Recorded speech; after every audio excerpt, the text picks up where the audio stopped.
Some killers chase power, others chase chaos, but these 5 men chased something quieter, a feeling they could never explain. They didn't kill for money, they killed the old because the old reminded them of something they couldn't forgive. Before we dive into these killer cases, tell us where you're watching from and what time it is there right now. And don't forget to subscribe, because grief doesn't always cry. Sometimes it kills.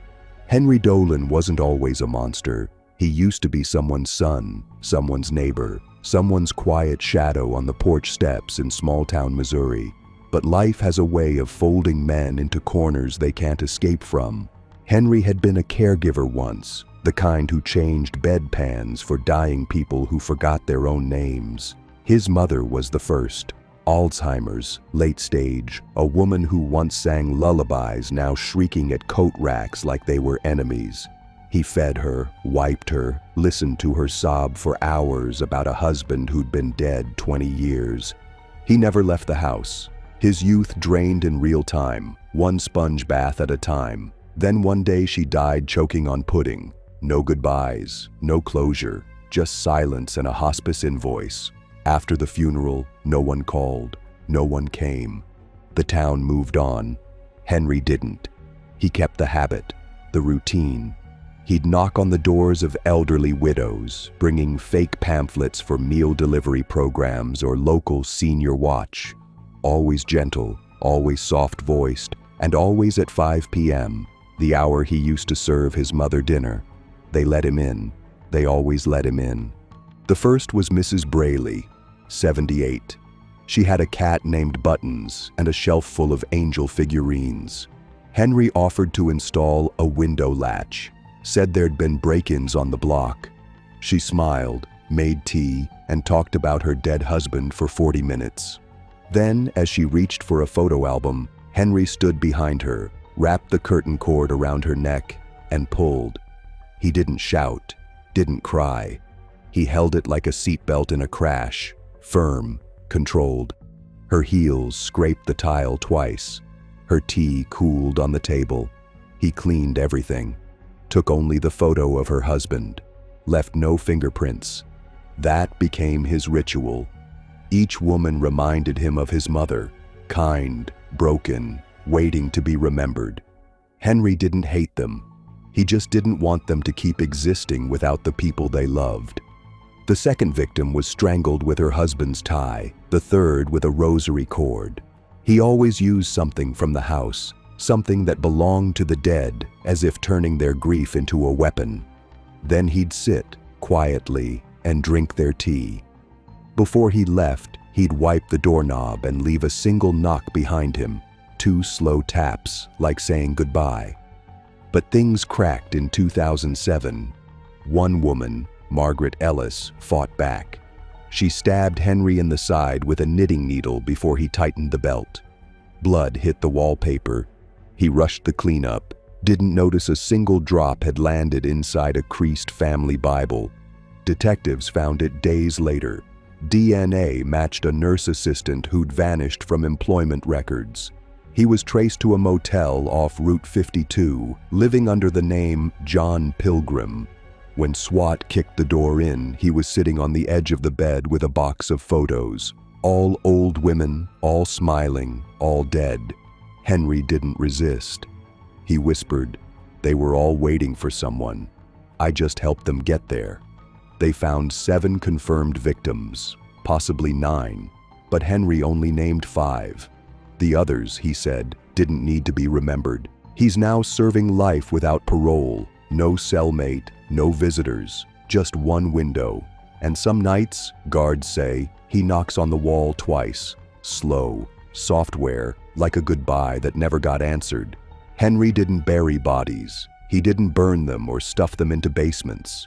He left them where they fell, in their kitchen chairs, their recliners, their bedrooms with half-read romance novels by the lamp. Because for Henry, disposal wasn't about hiding. It was about completing the picture. He wasn't trying to escape justice. He was creating a scene. Every one of his victims died looking peaceful. That was his rule. He cleaned them afterward, straightened their collars, brushed their hair, even wiped the drool from the corner of their mouths. One woman, Marjorie Keene, had her dentures fall out mid-throttle. Henry picked them up, rinsed them gently, and placed them back in her mouth. He folded her hands around a cloth napkin, sat her upright in her armchair, and turned off the TV. Then he vacuumed the rug and watered her fern. He called it restoration, like he was giving them one last bit of dignity before the world forgot them. The police never suspected a thing for years because the scenes didn't scream murder. They whispered sleep, no forced entry, no stolen items, no blood, just women who looked like they'd sat down and quietly let go. The coroner ruled the first 3 deaths cardiac arrest. It wasn't until number 4 that someone noticed faint ligature marks under the hairline. But even then, no cameras, no witnesses, no motive. Henry was a ghost, and he liked it that way. He got better with time, more patient, more surgical. He wore gloves, yes, but he also filed down his fingernails to avoid leaving residue. He clipped his hair short so no strand could betray him. He boiled his clothes after each kill, using his mother's old pressure cooker, the same one she used to make chicken soup when he was a boy. His kills happened within walking distance of his rented room or the local diner. He never used a car, said the walk helped him prepare and return to normal. He'd hum songs from childhood as he walked back, often "You Are My Sunshine," the same tune his mother sang when she still recognized his name. And every time he felt guilt rise in his throat, he reminded himself, "They were already gone. I just closed the door behind them." But the truth is, Henry wasn't heartless. After each murder, he'd cry, sit alone and stare at the photo he'd taken, not of the kill, but of the woman smiling, happy, alive. He kept the photos in a shoebox under his bed, labeled waiting room. The box was what gave him away. When Margaret Ellis stabbed him, the blood left a breadcrumb. But it was the photos that tied everything together. Each photo had a date and time written in ballpoint pen. One even had a pressed daisy inside. Police realized he wasn't just targeting, he was remembering. He kept no trophies except memories. And that made him harder to profile. He wasn't driven by hate, not greed, not lust. He was driven by ritual, a warped reverence, the kind that turns grief into godhood. He saw himself as a bridge, a quiet usher, and when questioned, he never denied it. He even apologized to the families, one by one. She missed him, he told one son, referring to a victim's long-dead husband. I just helped her stop pretending. The courtroom couldn't decide if he was cruel or broken. The public split. Some called him evil, others called him tragic. But the jurors were unanimous. Life without parole, solitary, no light after 8 p.m. Henry said thank you. He asked for 2 books in his cell, 1 Bible and 1 photo album. The second was denied. Now he sits in a concrete box and eats from a tray he never looks at. The guards say he whispers to the air at night, naming women who've been gone for decades. No rage, no madness, just a soft, dry whisper like wind under a locked door. And some nights, when the hallway goes still, they say you can hear it. 2 slow knocks, like someone still waiting to be let in. Some killed the elderly out of mercy. Others, like Henry, wrapped grief in silence. But the next one, he didn't help them rest. He made them suffer for what they reminded him of. Vernon Ray never had a father, not in the way kids dream of one. His earliest memory was of his mother's busted lip and his own cheek pressed to cold linoleum while a boot kicked the wall just above his head. His mother, Elaine, finally left when Vernon was 7. She said they'd be safe now, but safety didn't erase the bruises etched into the boy's brain. Years later, when Alzheimer's took hold of her, Vernon became her only caretaker. He fed her, cleaned her, watched her call him by her abuser's name more often than his own. "Don't hurt me, Gerald," she'd whimper. Every time it happened, something cracked deeper in Vernon. It wasn't just the loss of his mother. It was the way she remembered the man who hurt them both. And the older she got, the more that name spilled from her mouth, like a prayer to a god Vernon had spent his life trying to forget. When she died, Vernon didn't cry. He cleaned the kitchen in silence, boxed up her clothes, and kept one photo, a blurry black and white of Elaine as a girl, sitting beside a man with cold eyes and a cigarette tucked into his palm. From that day on, Vernon looked at every elderly man not as a person, but as a memory. And memories, he decided, needed to be erased. His first kill was at St. Mercy Nursing Home in Salina. Vernon worked there as a janitor under a fake name. No one noticed. He was polite, quiet, always early, never suspicious. He scoped the rooms during lunch hour, taking note of who didn't get visitors, who had no family, who sat with faraway eyes and whispered names in their sleep. Room 208 was his beginning. Harold Jenkins, 82, widowed, no children. Vernon brought him extra napkins and sponge cake, spoke gently, listened to stories about the war, about the way things used to be. Then one night he wheeled Harold into the laundry room after hours, told him it was a fire drill, helped him into a chair, then wrapped a bedsheet around the man's throat and pulled tight until the old man's dentures clattered to the floor. He didn't scream. He couldn't. Vernon looked into his eyes the whole time, whispered, "You forgot what you did, didn't you?" and kept pulling. It wasn't Harold's fault, but Vernon didn't care. The man looked like Gerald. That was enough. He cleaned the scene meticulously, returned the body to bed, and positioned the sheet to look like a stroke had taken him mid-nap. The coroner didn't even request an autopsy. The pattern repeated. Always men, always old, always those who reminded him of the man he hated. Sometimes Vernon left bruises under the collarbone, just enough to feel it in the after report, but never enough to raise suspicion. He strangled some with IV tubing. Others he suffocated with oxygen masks cranked too low. One man, a stroke patient named Les, was drowned slowly in his own pudding while Vernon held his jaw shut and whispered, "Bet you liked it when she screamed." Every kill was personal. Every kill had a whisper, not to the victim, but to Gerald.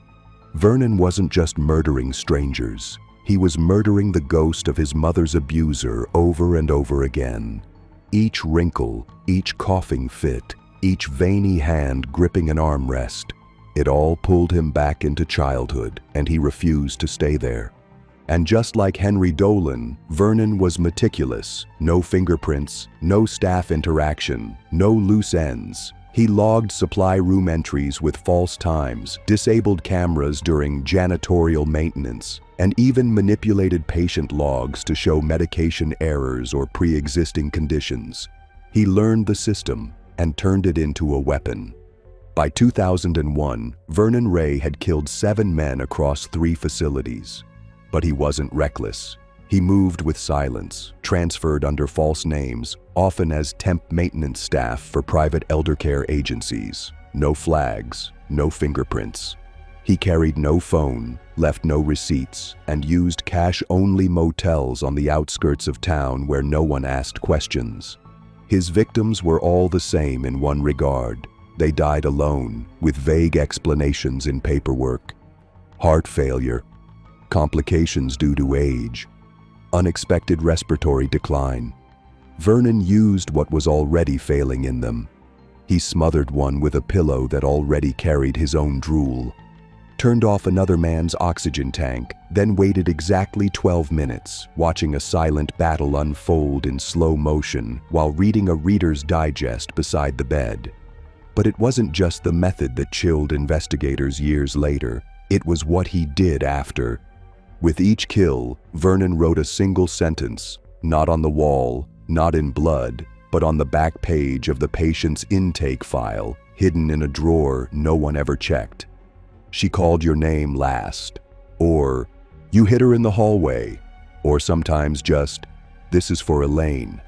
At first, they were overlooked as notes from another nurse, but later, they formed a trail, a voice of rage hidden in plain view, speaking from the mouth of a boy who never healed. His kills weren't random. They were chapters, a punishment he kept giving to the wrong men because the right one had died too soon. But every pattern breaks. Vernon's did in August 2002. The eighth man, Leonard Harmon, 86, had dementia like the others. But he wasn't alone. A young volunteer named Rachel was reading to him the night Vernon entered. She left to get juice, returned too quickly, and saw Vernon leaning over Leonard's face with his hand on the pillow. She froze. Vernon looked up, blinked, and said, "He's choking." Then he slipped away into the hall before she could call for help. Leonard survived, barely. But the most haunting part wasn't the bruising. It was what he said weeks later, lying in a hospital bed under observation. He pointed to the ceiling and whispered, "Gerald used to do that." Doctors dismissed it as confusion. Rachel didn't. She remembered Vernon's face, calm, pale, like someone used to grief. She described him to a sketch artist. No ID. But months later, during a routine check on a new facility staff list, she recognized a photo on a janitor's certification badge.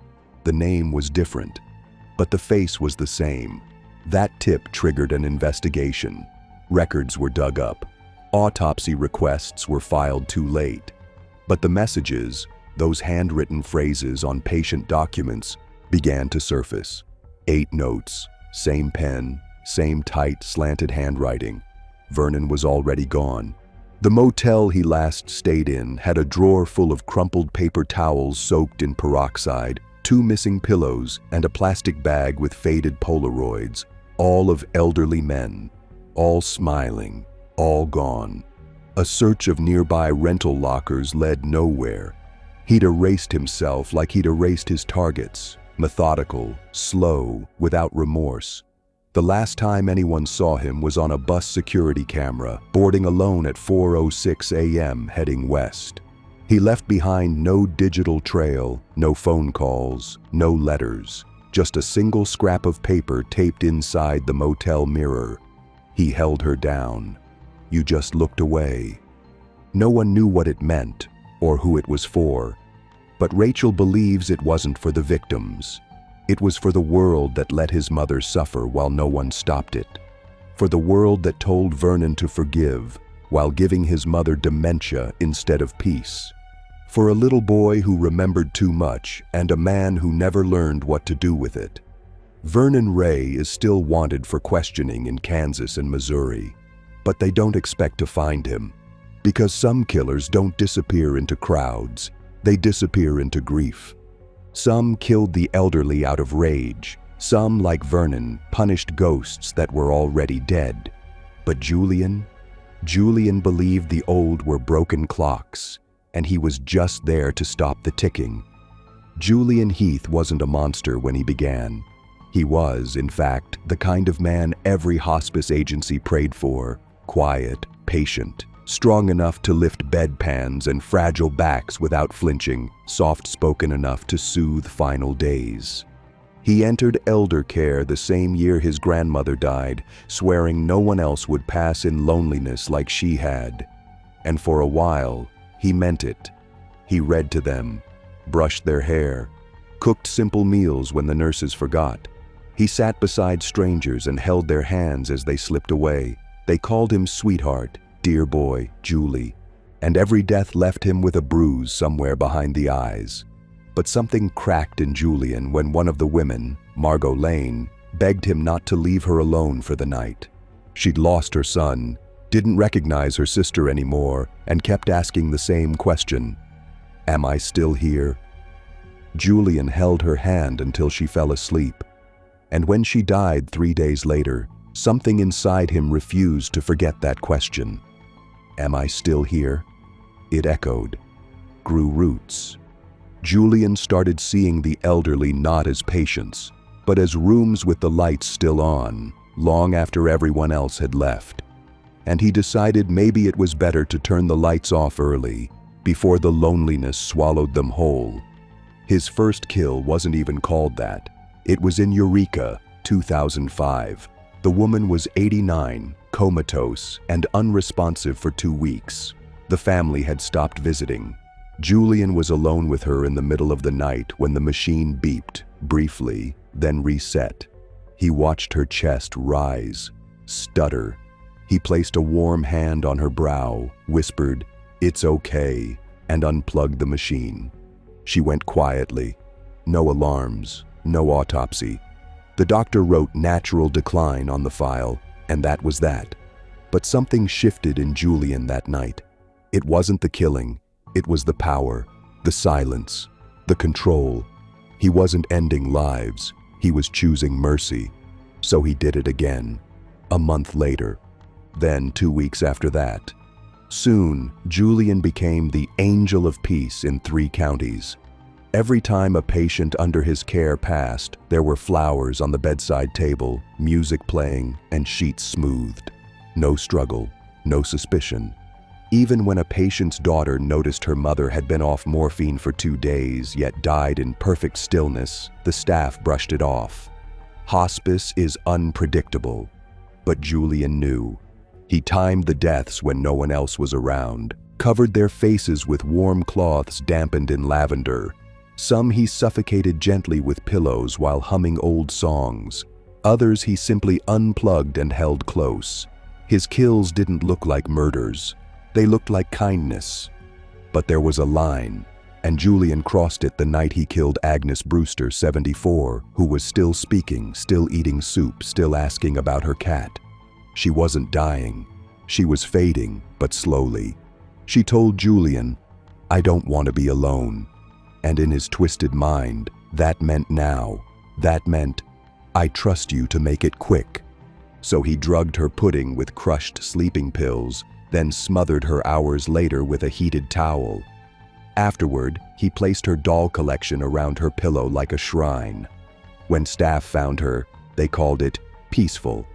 But a nurse noticed the IV logs didn't match. The morphine hadn't been given for 2 days, yet Agnes had no pain reaction.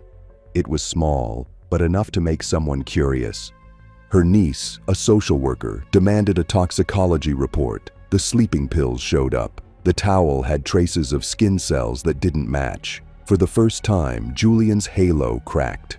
And once someone looked deeper, the pattern began to unravel. Always Julian on night shift. Always patients with fewer than 6 visitors. Always women who whispered to him just before slipping away. Julian didn't see himself as a killer, not even when the reports started coming in, not even when police questioned him about chart inconsistencies and missing medications. In his mind, he was a shepherd, leading souls across the final stretch when the world had already abandoned them. He didn't stalk his victims, he soothed them. He didn't hunt, he helped. That's how he justified it. But once the Agnes Brewster report reached the local authorities and her toxicology revealed sedatives she'd never been prescribed, the investigation went deeper. They found similar anomalies in 3 other deaths at facilities where Julian had worked. Patients who had suddenly declined despite showing signs of improvement, logs that were altered, drug counts that didn't add up. Still, no arrest was made. Julian knew things were closing in, but instead of disappearing, he doubled down. Maybe because he wanted to be caught. Maybe because he believed in the mercy of what he'd done. But more likely, because he truly thought he was the only one doing it right. The real mistake came when he accepted a last-minute night shift at Brookridge Manor in Ashland, Oregon.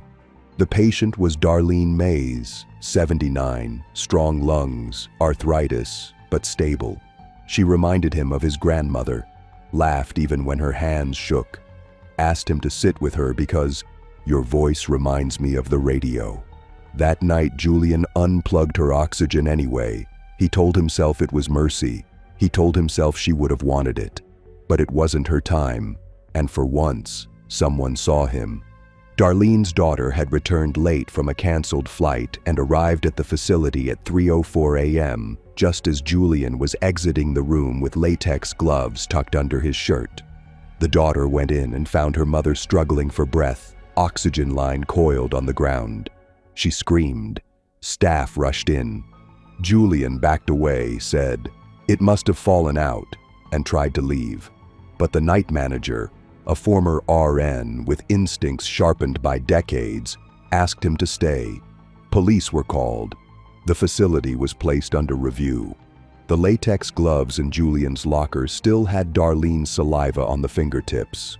Surveillance footage showed Julian entering 3 rooms during off-hour rounds. 2 of those patients had died earlier that month. When the forensics team pulled his employment history, they found a disturbing coincidence. 22 deaths under his personal care within 4 years, triple the average rate of comparable staff. That alone wasn't proof, but the voices started. A former nurse remembered him humming during a code blue. A hospice worker from Eureka recalled how Julian once said, "Some people just don't want to leave, so you have to help them out." The picture formed slowly and painfully. Not a mercy killer, not a monster, but a man who turned grief into justification and used care as a weapon. During interrogation, Julian wept. He asked if they'd play the music he used to play for his patients, a specific Bach cello suite he claimed helped people cross peacefully. He didn't deny the deaths. He called them releases. When asked if he had ever regretted any of them, he paused for 19 seconds and said, "Only Agnes." She still wanted to see the sun. His trial lasted 5 weeks. 4 families testified. Nurses cried on the stand. Prosecutors labeled him a predator of the helpless. The defense leaned into childhood trauma and compassion fatigue. It didn't work.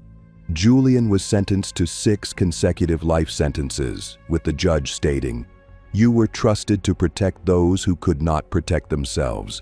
You betrayed that trust in the cruelest way imaginable." He is currently serving time at Oregon State Penitentiary, where he is reportedly kept away from hospice or elder inmates. His story is sometimes cited in medical ethics seminars, but rarely in public, because the public doesn't want to believe that a man who combed your mother's hair might be the reason she never woke up.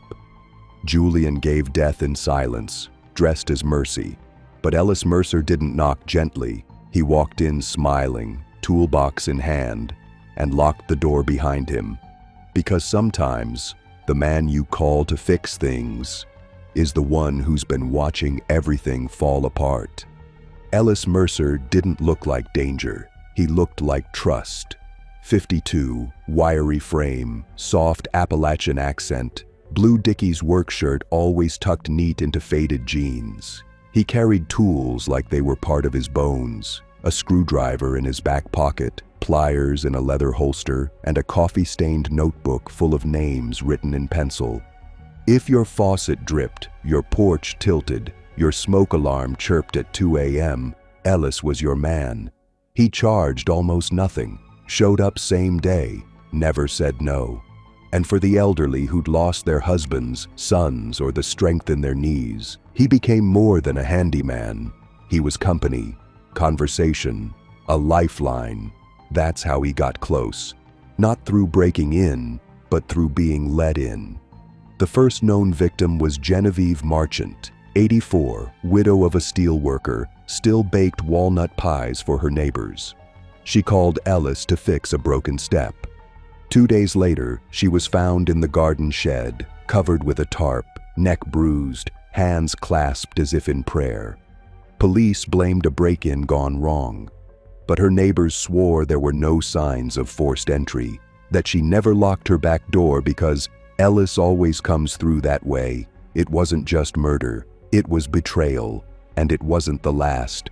Ellis targeted widows with loose plumbing, old wiring, or rusted fences, problems no one else would fix without charging a fortune. He'd show up with 2 cups of coffee, A kind word and a small jar of strawberry preserves he claimed his mother used to make. He'd spend hours talking while fixing things, asking about their late husbands, offering to haul out heavy boxes or tune radios so you can still hear the old voices. Sometimes he never even finished the job. He'd ask to use the bathroom, then nothing. Later they'd find her slumped in a hallway or curled in a laundry basket. He didn't use guns, didn't stab. He strangled, slow, steady pressure with thick workman's gloves or twisted cable cord, always from behind, always while she was talking. The brutality came after. Ellis started staging the bodies. One woman was found sitting upright in a recliner, a cup of tea balanced on her lap. Another was laid in bed with makeup applied and a stuffed bear tucked under her chin. He posed them like they were still living, like he didn't want to leave them ugly. Forensics found cleaning chemicals on the skin, indicating post-mortem washing. He wiped away fingerprints, burned notebooks, but left behind one thing, a circle drawn in marker under each kitchen table. Small, perfect, silent. Investigators never figured out what it meant, but in the end, those circles told them where he'd been and how many homes had already gone quiet. Ellis Mercer's downfall began with a squeaky cabinet door. In 2006, in a small West Virginia town called Dunridge, he took a call from an 81-year-old widow named Marlene Price, who needed help adjusting the hinges on her late husband's liquor cabinet. She lived alone, no children, just her and a brittle old dog named Fritz. The job took less than 10 minutes. The conversation lasted over an hour. Marlene had a laugh like loose gravel and told Ellis stories about riding motorcycles in the 50s. She was sharp, too sharp, and when she noticed him glance too long at the hallway camera she had recently installed, she said nothing, just watched. She offered him coffee, as always, and excused herself to the bathroom while he waited in the kitchen. What Ellis didn't know was that Marlene hadn't gone to the bathroom. She went to her bedroom and checked the camera feed. She'd learned to be paranoid after her cousin was killed in a break-in 6 years earlier. And what she saw made her breath catch. Ellis slowly walking down her hallway, touching picture frames, opening closets, looking for something. When she returned, she acted normal, chatted, said thank you. He left. She locked the door and called her nephew, a retired cop. Within 2 hours, local police were watching her house. Ellis came back just after midnight. He claimed he'd left his screwdriver behind. Marlene didn't answer. She just sat behind the door, gripping the phone. Police arrested Ellis on her porch. Inside his van, they found 4 pairs of gloves, 3 different garage remotes, 4 cut house keys, and a small black journal under the seat. Most of the pages had been torn out, but one page had a list of names, some with X's, some with check marks. Marlene was on that list. Her name wasn't marked yet. Over the next 2 months, investigators tied Ellis to 11 unsolved deaths across Pennsylvania and West Virginia, all elderly, all women. All homes had the same circle under the kitchen table, drawn with red marker. Each victim had called a handyman in the months prior. Sometimes Ellis used fake names. Other times he didn't bother. The towns were small, the victims too trusting. His prints had been wiped, but once they had his DNA, it started appearing in the strangest places. On a curtain string in a home in Altoona, on a tea mug in Reading, under the carpet in a house being remodeled after a heart attack. No one had noticed because Ellis made them feel safe, and grief hides patterns well. During questioning, Ellis said nothing, not a word, for 6 hours. Then finally he said, "They just wanted someone to listen." The trial was gruesome. Survivors, 2 women who had seen his eyes just before they blacked out, testified about how gentle he seemed until the moment his hands closed around their throats. He was found guilty on 9 counts of murder, 2 counts attempted murder, and unlawful entry. But before sentencing, Ellis requested to speak. He stood up, looked at the judge, and said, "I fixed everything I could." then sat back down. No remorse, no explanation, just that. He's now housed at SCI Fayette in Pennsylvania under permanent protective custody. He does not receive mail, and the homes he once visited now sit quiet, many unsold, some condemned. The circles under the tables have faded, but they were real, and they marked every place a voice was stolen before it could say goodbye. Ellis silenced women who just wanted someone to fix what time had broken. But Dominic Vale, he didn't wait for calls. He sang lullabies through locked windows, then made sure no one ever heard the chorus again. Dominic Vale had the voice of an angel and the silence of a grave. Born in Kenosha, Wisconsin in 1980, he was once known for singing solo in a Baptist youth choir. Pale boy with amber hair and two long fingers, always wearing a tie too tight for his neck. Teachers said he was quiet but polite, the kind of child who startled easily and stared too long. But behind that choir boy image was a boy growing up in shadow, a schizophrenic father who heard God in the kitchen walls, a mother who worked 2 jobs and slept in her car between shifts. By the time Dominic was 16, he was sleeping in nursing homes, not as a resident, but as a janitor in training. His mother had cleaned facilities and pulled him into the system early. He learned what hospice rooms smelled like, learned which patients remembered his name and which forgot what year it was. He learned their routines, their needs, their loneliness. But what he remembered most were their songs. That's what stayed with him, little humming voices trapped in fragile throats. He began humming along while sweeping, singing while he mopped the halls. He said they liked it, that it gave them peace. But that peace curdled into obsession, because the moment they stopped singing, he started listening for something else, something quiet, something final. The first suspected death came in 2003, but no one linked it to Dominic. An 87-year-old man named Leon Krause was found dead in his bed at Rosebriar Assisted Living in Janesville. No signs of struggle, no autopsy requested. The pillow was undisturbed. But a nurse remembered hearing humming outside his room around 3 a.m. Dominic had been working the night shift.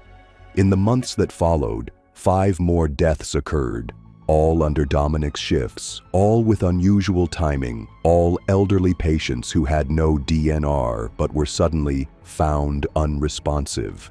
It wasn't until 2006, when he left the facility and began working as a mobile hospice aide, that the killings changed. Now, Dominic had no supervisors, just addresses, just house keys.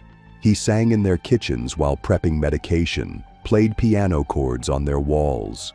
Sometimes he sat in their living rooms for hours, whispering songs from old hymnals, recording their voices onto a cassette recorder he always carried in his duffel bag. And when he decided they'd sung their last, he pressed the pillow down. He never left a mark, always cleaned up, set the hands gently across the chest, and took the cassette with him. Dominic Vale didn't leave clues. He left chords. Every death followed a pattern that seemed invisible until it was too late. No forced entry, no sign of struggle, and always a cassette missing from the patient's shelf. Investigators didn't look twice for years. Elderly deaths are rarely suspicious when medications are involved, and Dominic was careful. Painkillers left slightly increased, oxygen tanks subtly lowered, blankets tucked in just a little too tight. His victims never screamed, never thrashed, because he made sure they felt calm. He'd sit beside them for hours, reading old letters they couldn't remember writing, humming church hymns while stroking their arms. One woman, Sylvia R., was found smiling, eyes open, hands folded like she'd been in prayer. Her daughter insisted she had been getting better, but there was no one to blame. Dominic had signed out of the hospice logbook 45 minutes before she was declared dead. He was always precise. His method wasn't violence, it was fading. He would quietly erase them, as if they were already halfway gone. And perhaps most chilling of all, He recorded the last things they ever said. Dozens of tapes were later found, marked with patient names, dates, and song titles. He didn't label them victims. He labeled them voices. And he kept them in a small wooden box lined with velvet, tucked under a loose floorboard in the rental home he rarely slept in. His capture began not with a body, but with a birthday. In 2015, Dominic was assigned to a man named George Calhoun in rural Minnesota, a retired military teacher who had recently suffered a minor stroke but was still lucid, sharp, and skeptical. George kept a routine: morning meds, crossword at 9 a.m., soup by noon. He told his daughter something strange, that the new hospice worker liked to sing too much, that he kept humming that same damn church tune every time George nodded off. George wasn't the trusting type. He served in 2 wars and believed that death should be earned, not whispered in. So he installed a nanny cam and a smoke detector while his daughter was in town. 3 nights later, footage showed Dominic sitting in the armchair beside George, eyes closed, mouthing a hymn while clutching a pillow in his lap. He wasn't trying to kill him yet, not that night, but his face had that same eerie calm police would later call angelic detachment. That was enough. George's daughter reported the footage to the local sheriff. When Dominic returned the following evening, officers arrested him in the driveway. In his car were 6 cassettes, all labeled with patient names who had died under his watch. One was labeled George, almost. At first, Dominic didn't resist. He asked only one question: are they safe? Authorities initially assumed he meant the families, but when they raided his home, they found what he really meant. Beneath that floorboard was a near shrine, 64 cassettes, each one cataloged, cleaned, and gently rewound to the beginning. Police played several at random. Each began with Dominic's voice. "This is the last song of," followed by the patient's name, age, and favorite hymn. Then came the voice of the patient, fragile, crackling, sometimes wheezing, sometimes strong, recounting old memories, reading poetry, humming lullabies, and after several minutes, silence. Just the click of the recorder shutting off. That was the moment he did it. With a pillow, with a hand, with something soft and final. Forensics found his DNA under several patients' fingernails, faint but present. One woman had a faint fingerprint bruise under her chin. Dominic never confessed to killing, but he called it collecting exits. When questioned about the tapes, he said, "I only kept the ones who deserved a softer goodbye." His words chilled even the most seasoned detectives. Psychologists couldn't label him. He didn't fit the mold of a mercy killer or a thrill killer or even a serial sadist. He seemed to believe he was offering a gift, a final duet before silence. The trial was delayed for months due to legal confusion. No formal autopsies had been done on many of the victims, and most were legally declared to have died of natural causes. But Dominic's tapes, combined with time logs, location data, and the testimony of George Calhoun, built a strong enough case for 9 confirmed homicides and 23 suspected ones. Families sat in the courtroom and listened to the final recordings of their loved ones, weeping while the judge shook his head in disbelief. During sentencing, Dominic asked to read a list of names aloud, the voices, he called them. The judge denied the request. Instead, Dominic was sentenced to 900 years without parole, 100 for each confirmed victim, despite not being officially convicted on all. He was placed in solitary at Oak Park Heights Prison in Minnesota, where he has reportedly not spoken to a single inmate or guard since intake. He does not sing anymore, but in his cell, he is allowed one possession. He chose a cassette player. When guards walk past at night, they sometimes hear faint static and the whisper of a hymn, sung from a time and voice long gone. Because Dominic Vale never needed to shout, his killings were lullabies, and the elderly, those forgotten voices, became the only choir that ever sang him to sleep. 5 men, 5 methods, and every victim had lived long enough to deserve peace, but instead, they got a killer who saw their wrinkles as weakness. Because sometimes, the most heartbreaking part isn't how they died, it's how easily they were forgotten.